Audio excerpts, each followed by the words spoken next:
चलिए, good morning बच्चे। Good morning.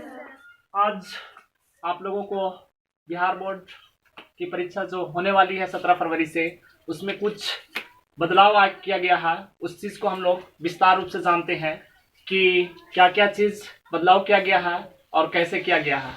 क्योंकि अगर आप नहीं जानेंगे तो उस स्थिति में जो है से आप एग्ज़ाम को जो है से गलत कर बैठते हैं, जिससे आपकी मार्क्स जो है से नंबर जो है से कम हो जाती है, कट जाती है। और अगर जो है से कुछ नियम जो है अलग कर दिया गया है, जिससे आपका जो है थोड़ा भी गलत कर देने के बाद आप जो है उस सब्जेक्ट में, उस विषय में जो है नंबर 0 मिल जाएंगे।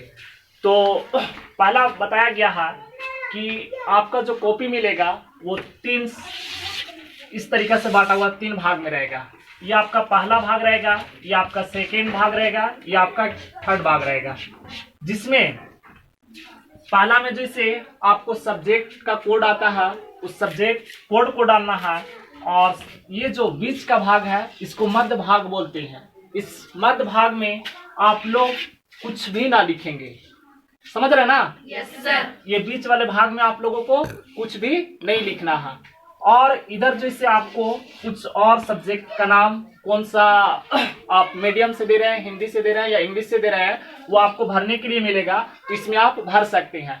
और याद रखिएगा कि बताया ये जा रहा है कि अगर आप इस बीच वाले भाग में, ये बीच वाले भाग में आप कुछ लिख देते हैं या फिर नाखून लगा देते हैं या फिर आप रबर का यूज कर लेते हैं या फिर व्हाइटनर लगा देते हैं, तो उस स्थिति में जो है से आपका उस सब्जेक्ट का, उस विषय का जो है से बाबू नंबर जो है से 0 कर दिया जाएगा। उस विषय का जो है से नंबर क्या कर दिया जाएगा? 0 नंबर जो है से 0 कर दिया जाएगा, है ना? Yes sir. अब आप चाहते नहीं है कि मेरा उस सब्जेक्ट में नंबर 0 हो? No sir. तो इस भाग में आपको लिखना नहीं है।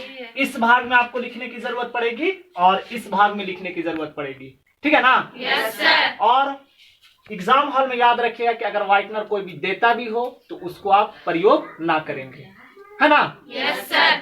और आगे याद रखिएगा कि जो आप लिखिएगा तो लिखने के दौरान में इसको पेज को आगे पलटिएगा तो एक आपका चौथा इस तरीका से कॉपी में जो है से लाइन मारा हुआ रहेगा, वो आपका देखिए इस तरीका से रहता है।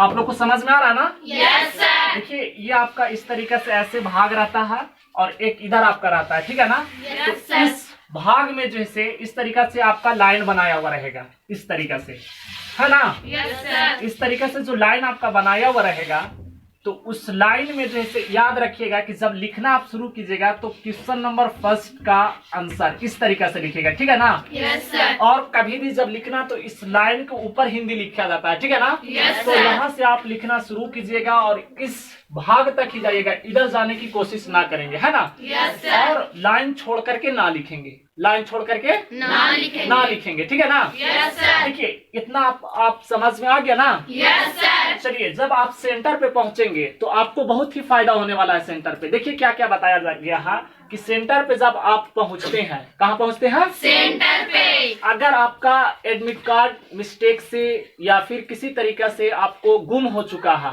क्योंकि आप दूर से जाते हैं एग्जाम लिखने के लिए, तो ट्रेवल करके जाते हैं, यात्रा करके जाते हैं ना? यस तो सर। उस दौरान में जो है से आपका एडमिट कार्ड या बैग जो है से कभी कभी हो जाता है कि मिस्टेक, कोई जो है से सवारी लेकर के जाना चाहिए किसको, वो बच्चा जो है से इसका बैग लेकर के चला गया, वो बच्चा उसका बैग लेकर के चला गया, तो एडमिट कार्ड आपके पास नहीं रहेगा। No sir. तो आपको जो है बोर्ड जो है किया ये है कि आपका जो अटेंडेंस बनता है ना, उस पे जो है आपका फोटो होता है, उस फोटो को जैसे स्कैन करेगा, आप उसमें मिलावेगा आपको, आपका अगर चेहरा उससे मिल जाता है तो उस स्थिति में अगर आपके पास एडमिट कार्ड नहीं भी है तो आप बच्चे को जो है एग्जाम हॉल के अंदर ले लिया जाएगा, ठीक है ना? Yes sir. और कोशिश ये करें कि ये नहीं कि हम अगर इस तरीका का उपलब्ध जो है करा दिया गया है तो हम एडमिट कार्ड को घर पे छोड़ देंगे, रूम पे छोड़ देंगे, ऐसा कीजिएगा तो गलती है ना? Yes sir. क्योंकि आप जो है से एग्जाम हॉल में जा रहे हैं तो वहां जाने के लिए मतलब ये समझिए कि आप जो है से तैयार हैं कहीं जंग के मैदान में जाने के लिए ना।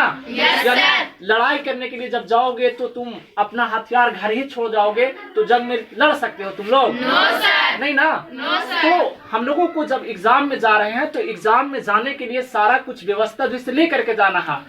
कभी भी आप एग्जाम लिखिएगा तो उसमें खास तौर पे याद रखिएगा कि पेन जो है आप 2 ही यूज करिएगा।